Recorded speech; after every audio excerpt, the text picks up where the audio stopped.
Unë jam person me familje, jam nanë, jam edhe gjyshe, kështu që fundjava është e mbushur me aktivitete, po i përkushtohem shumë familjes, po sigurisht edhe pasioneve të mia. Lule për çka keni ardhur sot, e adhuroj hikingun. Zakonisht fundjavë dal edhe në ecje në ngërmi, eventualisht si mas kushteve rreth.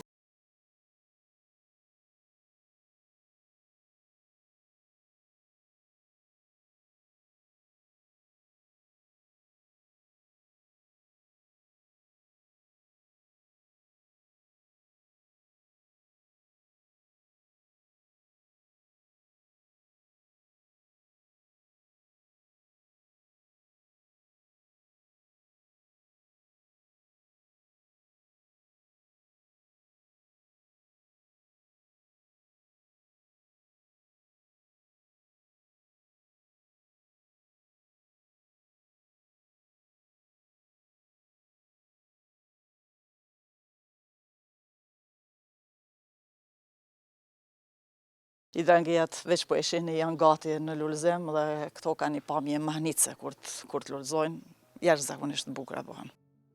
Mirëvetës për të arritur këtë bukuri, i është dëdeshur shumë punë. Një herët e filloi me pak, por sot i gjithë kopshti i saj lulëzon. Janë lulet ato që shtëpinë e saj e bëjnë të veçantë, pasi që kudo që shikon, ma gjepsësh nga pamjet të mrekullueshme që ofron oborri i saj. Lule në kopshtin tim ka gjatë gjithë vitit, këto vitet e fundit kur dimri është më i butë, po takohen lulet e vjeshtës me lulet e dimrit, kripsantenat me lule bora që fillojnë në fillim të janarit, kryesisht ka feste e fundvitit, dhe pastaj aty fillon me lulet tjera, me lulet që nuk ja u di emrin, që lulëzojnë në mars, vazhdon me narcisa, me zymbyla, tulipana, pastaj koha e zambakëve është tani, trëndafilave, e plot të tjera, kështu her pas here, i heqi, i prej ato që kanë përfunduar lulëzimin, vazhdoj me të tjera. Shumë prej tyre janë shumë vjeçare që vazhdojnë këto të kultivohen ndër vite, po dhe ato që janë sezonale, i ndroj sipas sezonës, e heq një lloj dhe e fus po pjesën tjetër, i kultivoj me fara, i kultivoj në format ndryshme.